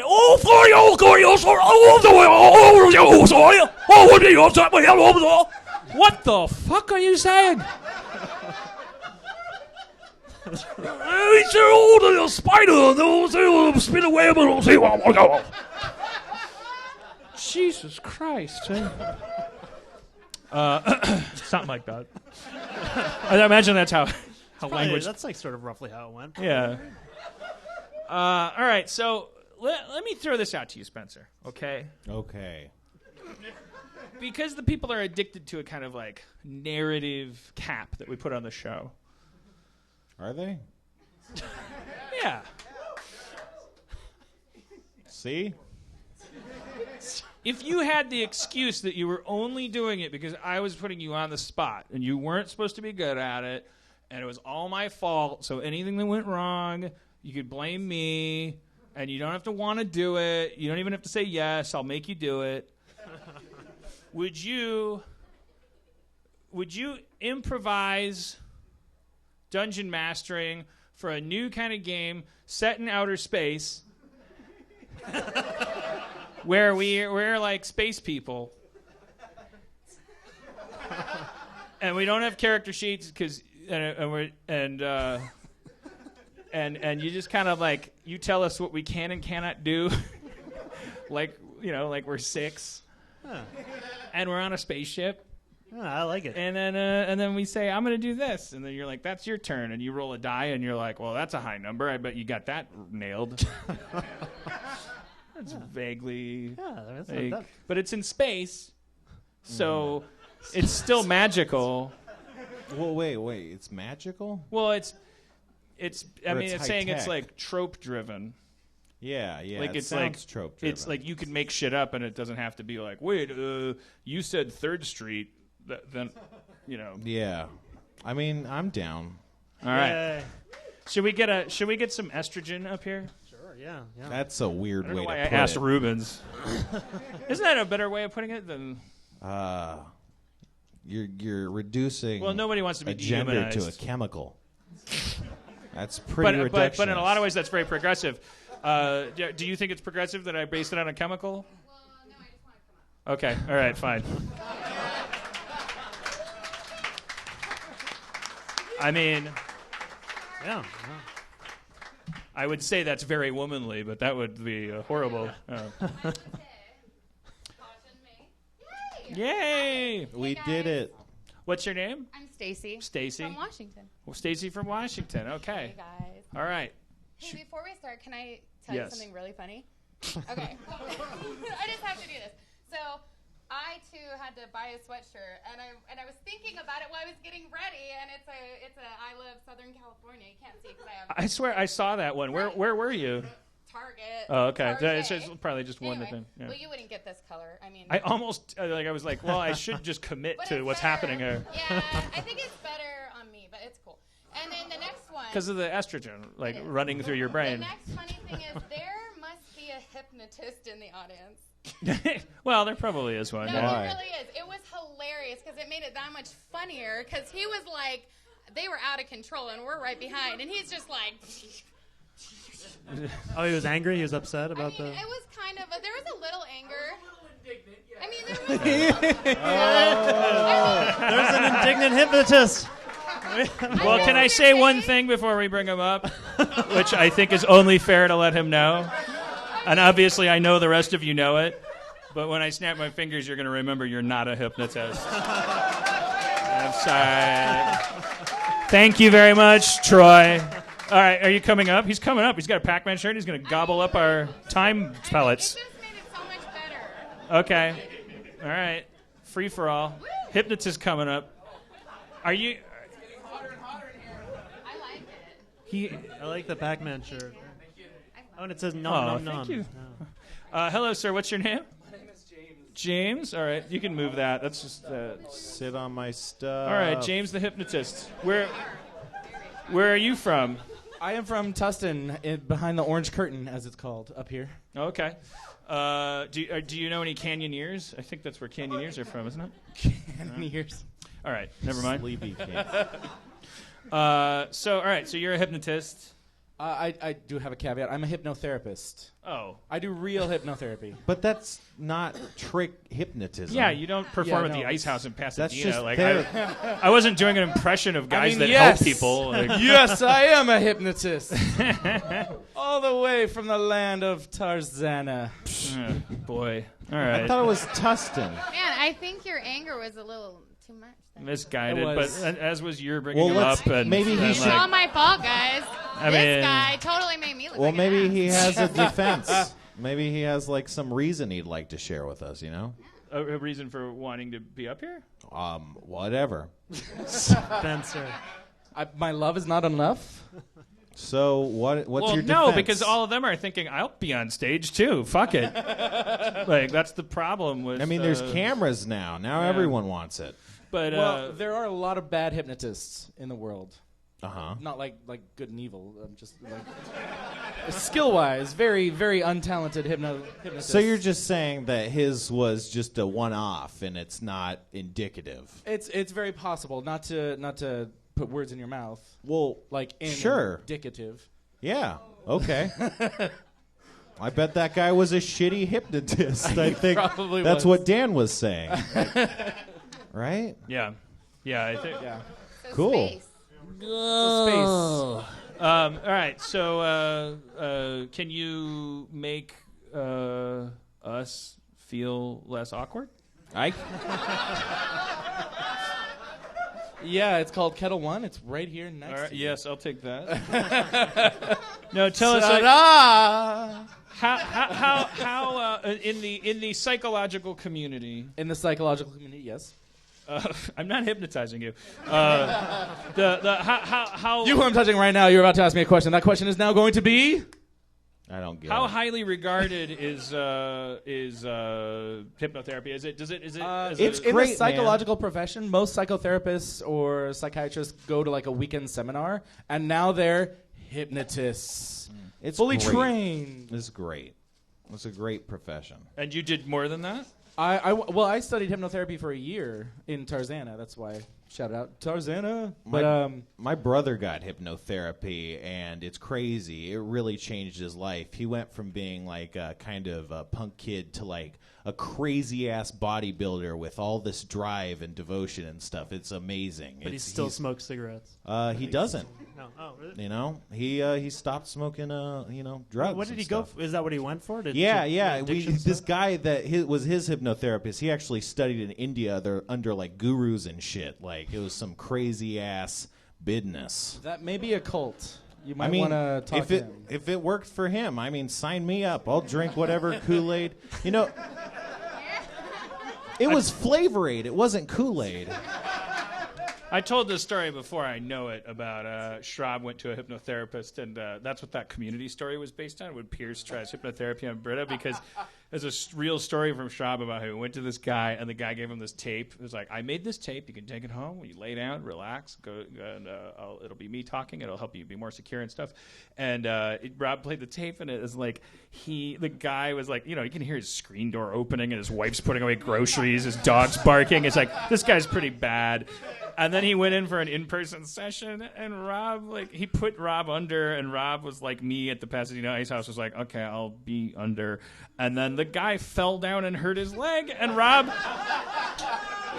pretended to stay hypnotized because he didn't want the guy to be like holding his leg in pain, and then have Rob wake up and then and go, oh, let me call the doctor, and the guy would be like, ow, my leg hurts, and you were faking. I'm a bad hypnotherapist. Yeah. Which wouldn't have happened, because if a person hurts their leg in the room, it should probably snap you out of it, right? It's not supposed to be magical.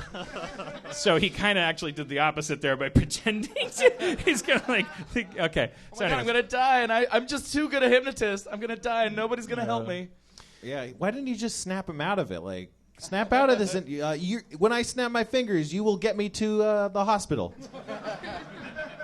I don't know. It's a really useful ability in that case, I think.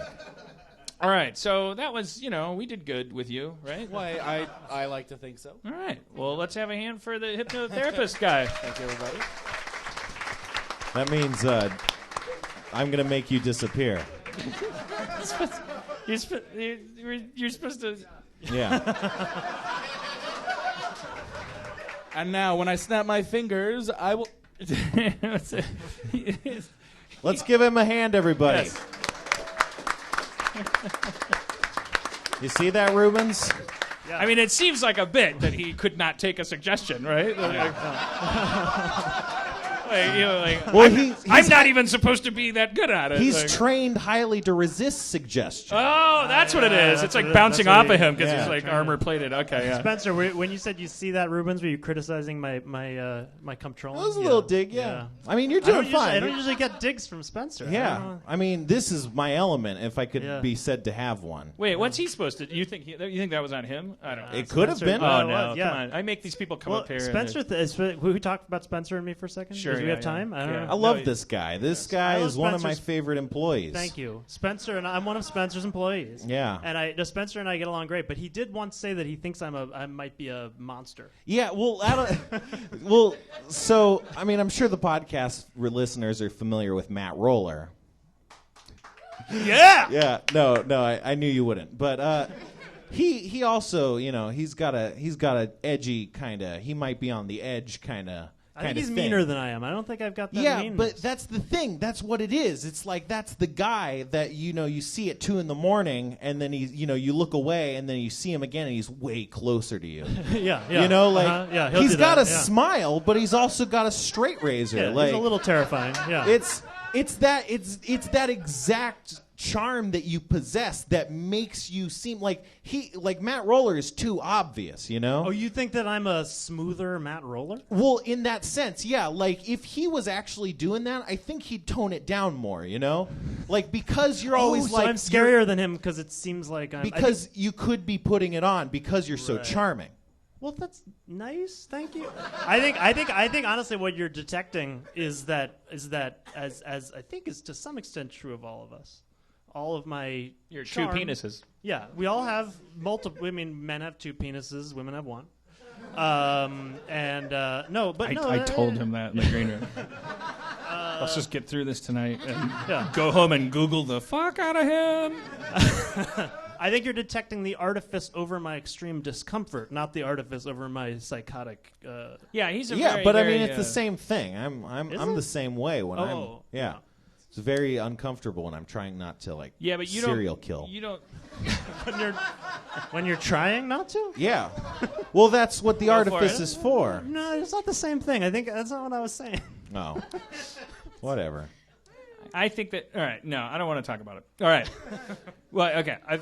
I think that We'll talk tomorrow, Spencer. I'm glad. I think that Rubens and I share a desire to undo our discomfort by making it other people's problem, like getting their feedback and their reaction. Like I don't think of it that way, but I probably do that. I probably put that in a very negative way, like we're wiping our asses on other people. But like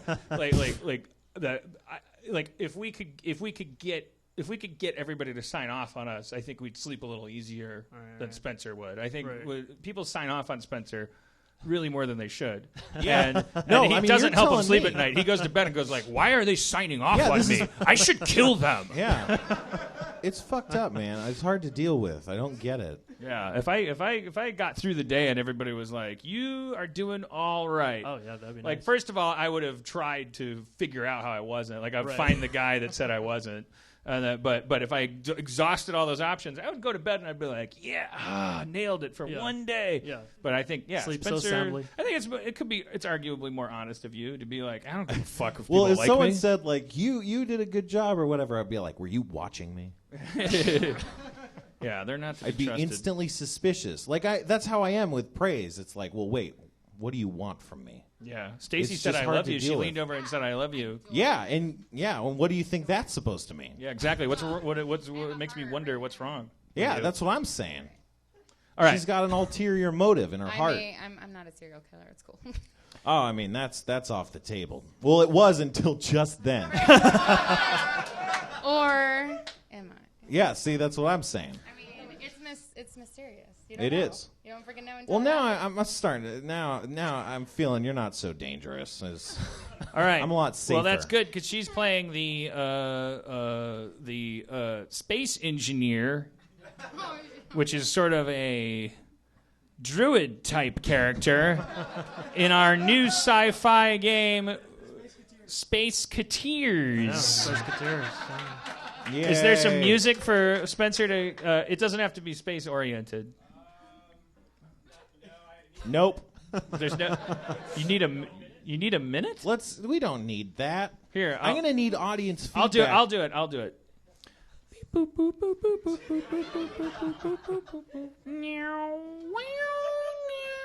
Wait, what's? Okay. That's your music for you starting right. to narrate the circumstances that we're starting in. All right. Well, I'm gonna point out to the audience when I need like a Mad Libs kind of fill-in. Does that make sense? So, adrift in space, the Starship. Okay, more people. We need more participation than this. This is a golden opportunity. These golden opportunity. The SS Golden Opportunity is adrift in space. Piloted by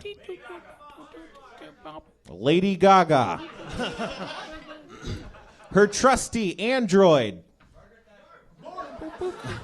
Margaret Thatcher. Assisted by space engineer Janine. As well as the young upstart Alf.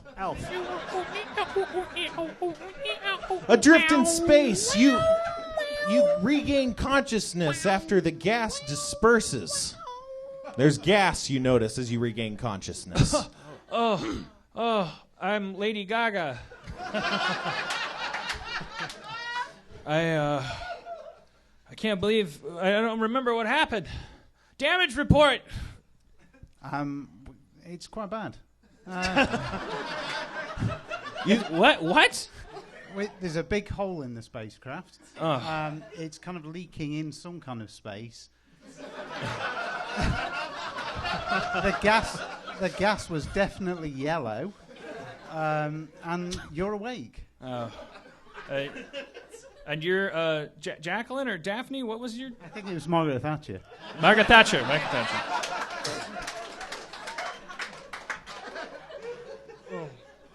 Were any of those things you were explaining like inside British politics jokes or?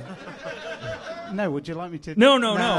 I'll be lost. I just so much so that I thought that might have been. I was like, is that where they were? Yeah, the yellow gas one. Yeah. That's like a reference to like Bristol? Yeah. To the hill and the accents. It's Ed Miliband's nickname. Someone got that in Britain. I examined my surroundings. It's a spaceship. The spaceship you know and love. The SS Golden Opportunity. It does have a large hole in it, but you can see life support has already deployed a nano web that's keeping the pressure stabilized. All right. Yellow gas is indeed leaking, and you think it might be some of the quasar fluid that powers the rear engine. Not the side and turning engines, though. In case you were I'll curious. go check, guys. I'll go check. You go check the nano fluid? Yeah, I'm kind of tired, though. From the gas? I mean, I'm not going to promise anything right now. Are you... I can't remember. I'm Janine. Janine. Yeah, that's Janine. Have we not been on this flight together? No, the gas affected me. I think all of our heads are a little... Right. You're fine. It's fine. I get it. Yeah. The nano fluids are exceedingly low, you determine. Shit.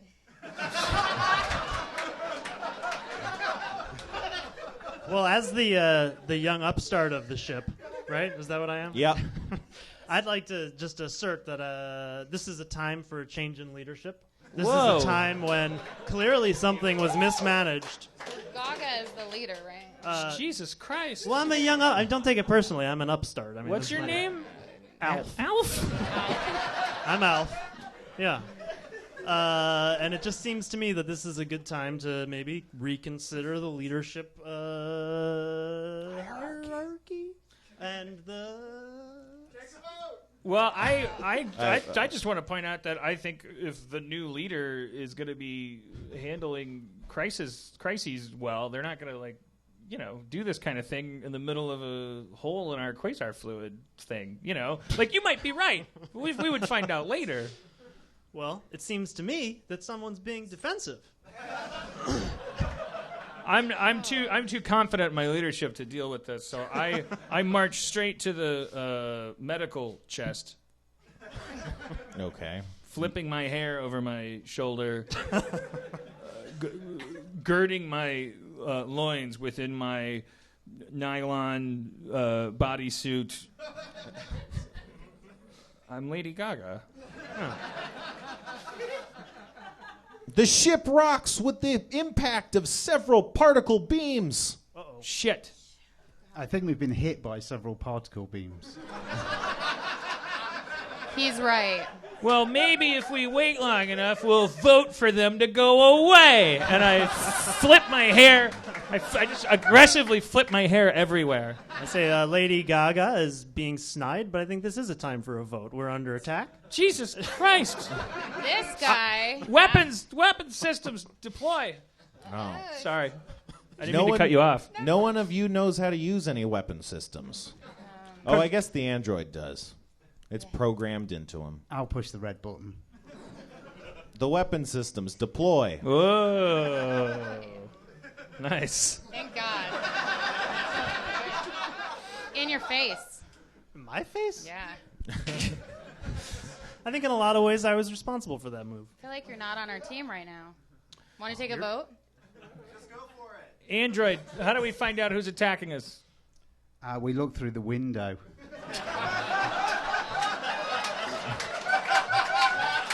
All right. I look at Alf and go, exactly. And I flip my hair more and I look out a window. You look at a window and you see what looks like a comet. It is a comet.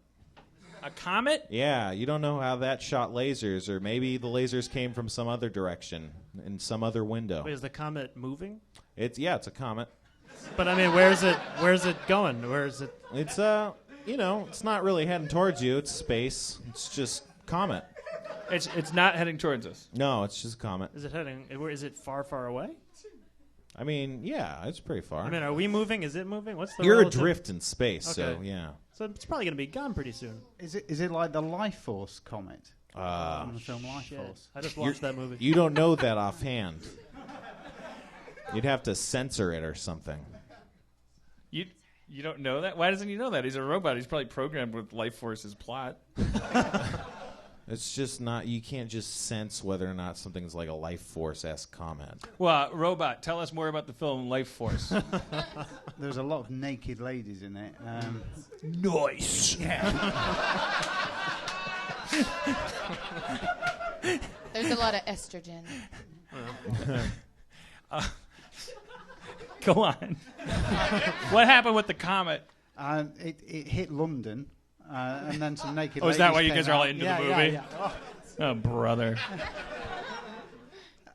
Can we run a diagnostic on the comet? On the comet? Yeah.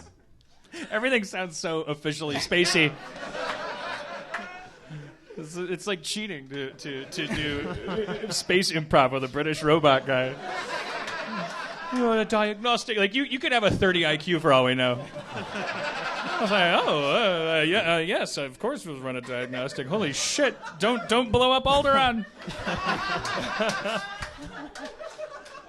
So you determine that this comet is made out of 80% ice and 7% carbon and, what was that, 13% high-energy laser beam. What? It's not the one from Life Force, then. There's no naked ladies. All right. Is that so? I mean, I don't remember this movie. The naked. There wasn't like naked lady comet. Tobe Hooper, was it directed? Tobe Hooper. Yeah. I think he just meant that was in the movie. There was naked ladies. Right. They were just in the movie. Yeah, he's not firing. I think they did pick one key naked lady out of the comet. It makes me so sad that in England they just sit and wait for a movie in which London gets attacked, and then all go see it, and all they remember is the boobies. It makes me think that you guys, I want to send you a cup of soup or something over there. Thank you. Yeah, but it's too late because China took over. Like, I could have done something about this years ago. Monster House could have been set in, I want to say Kensington? Manchester. It's a great place. And I would have filled it with tits for you, bro. Thank you. All right. So the diagnostic was ran. Yeah, I just want to point out that I feel like we're not being super efficient here. I mean, you've got an android talking about life force. You've got an upstart challenging constantly. I mean, this is a leadership failure. I mean, the fact that I am going on this speech to me feels like the perfect example of what is wrong with the current system. You've got to try to stop taking over the spaceship. I sound like the Alf dad, no? Oh yeah. If I have to tell you. These guys haven't seen Alf. Yeah, 4 of them have seen Alf. Question, guys. Great job, guys. Quick question. The comet has the laser crap, 13%. Is that what hit us? Should we be scared? It seems like it's like latent lasers that are I standing mean, in if place. I was adrift in space, I'd be scared, personally. well, let we're alone still with grinding. laser comets. We got to get this shit back online so that we can be not adrift anymore. Because that comet is not supposed to have laser energy in it. And it shot us. Yeah, that's right. And yep. It appears to be changing course. See? And, starts coming towards you. Can we hail it? Hail it? You could, yeah. You could hail it. Captain Gaga, should we move course? I'm going to the navigational controls. The what do you call them? The piloting override. The bridge? Well, the thing that steers the ship. The helm. That's the helm. No. Okay. And the gas pedal. Yeah, so as it turns out, your quasar engine is it's low in those quasar fluids. Oh, well, I didn't know that. I mean, I did know that, but I didn't know the quasar engine. I thought that was like what ran the windshield wipers. No, they ran. I mean, we could hail the comet. I maybe the lasers are made of repairmen. Being an engineer, can I engineer something to help? Well, what do you want to engineer? Just fix it. Fuck. Fix what? The quasar. Is there a storage room? Yeah, there's all sorts of storage rooms. Do we have a storage room with quasar? Can I go there? You go into the storage room. You see all sorts of blasters and energy weapons, as well as force fields and canisters of quasar fluid. Excellent. I corner her in the storage closet. I'm not physically like keeping her from leaving, but it's like I make it awkward.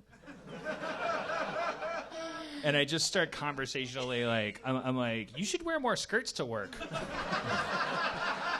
Gaga, I don't want to step on your territory thoe. I mean, you're Lady Gaga. While they're in the closet, I hail the comet.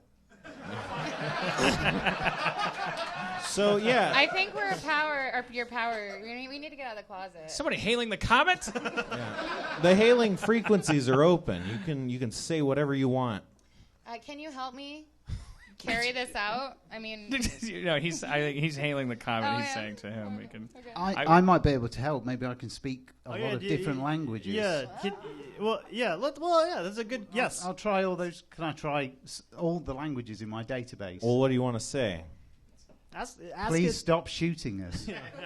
You tune into its frequency, and you say that, and you hear a hissing buzz of the comet's frequency signals returning back to you in comet language.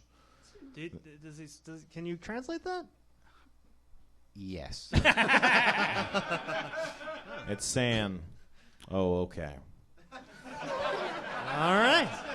Oh. It's saying okay. We did it. Oh, the comet probably just got too high in Pittsburgh and wanted to. It's just lashing out a little bit. All right. Well, that was I blow up the ship. What's in the? Is there something in the storage closet that's if I kick it'll blow up? Well, there's all sorts of weaponry. Yeah. I take the biggest gun and I shoot the reddest container. Everything blows up. Whoa! All right. Well, thank you for coming to our first live video streamed experiment at Harmontown. Thank the rest of you for coming to our another normal Harmontown. Guest comptroller Alex Rubens, Stacy from Washington, Neil from Nottingham. From where? Nottingham. Nottingham, really? Jesus, bury the lead. He's from Nottingham. Spencer from Pittsburgh. Dustin Marshall, our producer. Kevin Day, our technical guru who came in and took over the place with his cameras. We'll see how it works, and we'll give you more news. Thanks for coming to Meltdown. Thank you, Meltdown, and I'll see you next week, I think.